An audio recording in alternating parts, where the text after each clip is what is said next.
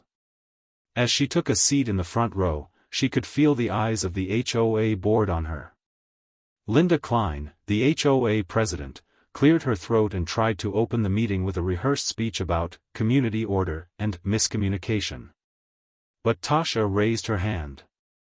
"Before we move on," she said, standing up, "I'd like to read something." She unfolded the letter and read it aloud. Every word. Every phrase that had called her son's laughter offensive and his playtime noxious. The room fell silent. You could hear the hum of the fluorescent lights above. Then, she looked up and said, firmly, "You can call it rules. You can call it policy. But we all know what this really is, control. And selective control at that." A murmur rippled through the audience. People nodded. Some clapped quietly. Tasha continued, "You fined my family $500 for something that other children do every single day. But the real price you've paid is your reputation, because now everyone sees what kind of community this really is." By the time she sat down, the room erupted in applause. Under that pressure, the board members whispered frantically among themselves. Within minutes, they voted to rescind the fine and issue a formal apology to Tasha and her son. But that wasn't the end. Tasha's story had become a rallying cry for families everywhere who had been bullied, silenced, or unfairly targeted by overreaching neighborhood boards. In the days that followed, she received hundreds of messages from people thanking her for standing up. Lawyers offered to help her push for HOA reform laws in her state. And through it all, Tasha stayed humble. She never wanted fame. She just wanted fairness. As she told one reporter later that week, standing beside that same oak tree, "They thought they could fine me into silence. But what they did instead was give me a voice." And from that day on, when Caleb played outside, other kids joined him, laughing, running, and swinging from the same branch that had started it all. No one complained again. Because one brave mother had shown the whole neighborhood what it truly meant to stand your ground. The meeting was tense.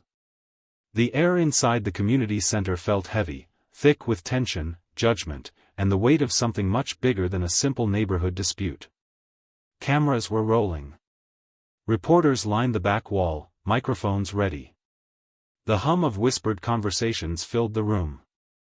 Every folding chair was occupied, residents, neighbors, even people from nearby towns who had come to see what all the commotion was about.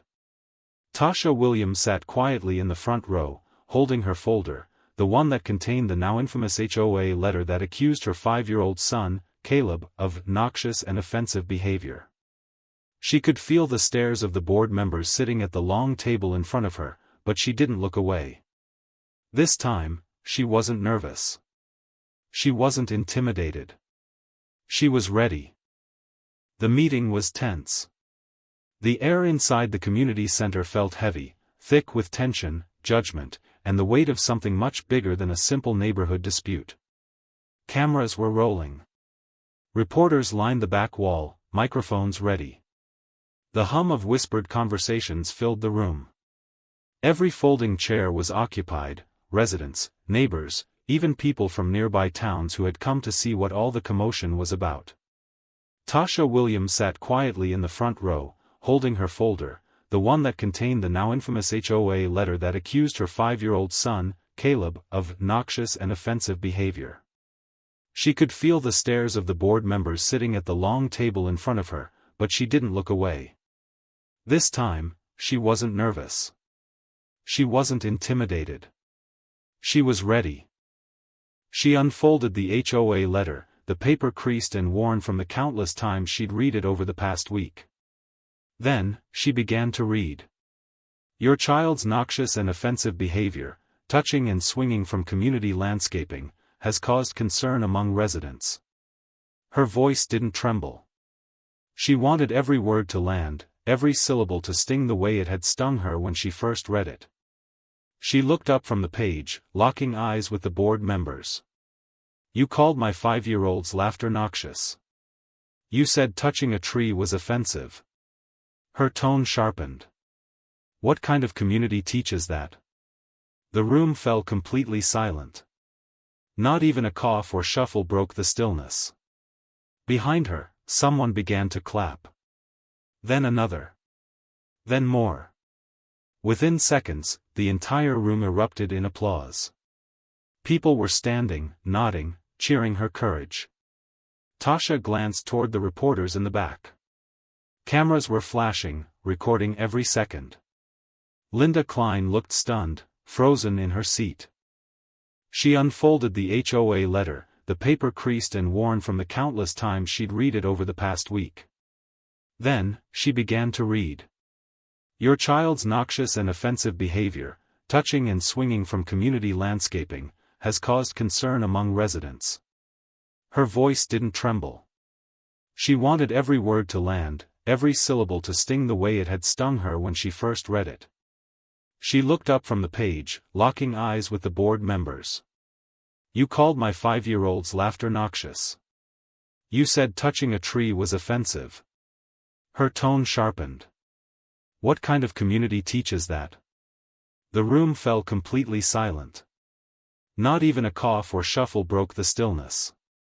Behind her, someone began to clap. Then another. Then more. Within seconds, the entire room erupted in applause. People were standing, nodding, cheering her courage. Tasha glanced toward the reporters in the back. Cameras were flashing, recording every second. Linda Klein looked stunned, frozen in her seat. That night, the video of the meeting hit the internet. Within 24 hours, it had millions of views. People called her brave. News anchors praised her for her composure. Commenters flooded her inbox with messages of support. Parents from across the country shared their own HOA horror stories, ridiculous fines, overbearing rules, and unfair treatment that mirrored her own experience. But what struck Tasha most were the messages from other single mothers, from families of color, from people who said her courage had given them hope. You said what so many of us wish we could say, one woman wrote. Thank you for standing up. The attention didn't stop there. A week later, Tasha received an invitation to speak at a local city council meeting about HOA reform and accountability. She hesitated at first, public speaking wasn't her thing. But then she remembered that letter. Those words. That moment when they called her son's laughter noxious. She went. Standing at the podium, she faced a new crowd, officials, journalists, and community leaders. She spoke with calm conviction. Rules are meant to protect communities, not punish children. They're supposed to bring people together, not divide them. When policies become tools of fear, bias, or control, it's time to change them. Her voice carried through the chamber. We can't let paperwork replace compassion. We can't let power silence fairness. And we can't let fear take away simple childhood joy. When she finished, the room rose in applause once again. A few council members even approached her afterward, promising to review how HOAs in the city operated. Back in her neighborhood, things slowly began to shift. Neighbors who had once kept their distance started waving when she passed by. Some even apologized for not speaking up sooner. The oak tree, once the symbol of her frustration, became a quiet reminder of what she'd fought for. One afternoon, Tasha sat on her porch, watching Caleb play outside. This time, he wasn't alone. A few other kids were with him, laughing, climbing, swinging gently on that same low branch that had caused all the chaos. Their laughter filled the air, bright and innocent. And no one complained. Tasha smiled, her eyes glistening. That oak tree had once represented judgment, control, and small-mindedness. But now, it stood for something else, resilience. Because one mother dared to speak up, her community had changed. Maybe not overnight. Maybe not completely. But enough that children could laugh again without fear of being punished for it. And as the sun set behind the rooftops, painting the sky in warm shades of gold, Tasha whispered to herself, "That's what home should feel like. A place where kids can play. A place where fairness matters. A place where a mother's voice, steady and strong, can shake the walls of power and make them listen." Sometimes, it's not about the money. It's about dignity. About standing up when the system goes too far. Because when a community finds a child for touching a tree, it's not just enforcing a rule, it's revealing its heart. So, what do you think? Was the HOA right to issue the fine, or did they cross the line? If you believe kids should be free to be kids, hit like, subscribe, and share this story. Because voices like Tasha's deserve to be heard.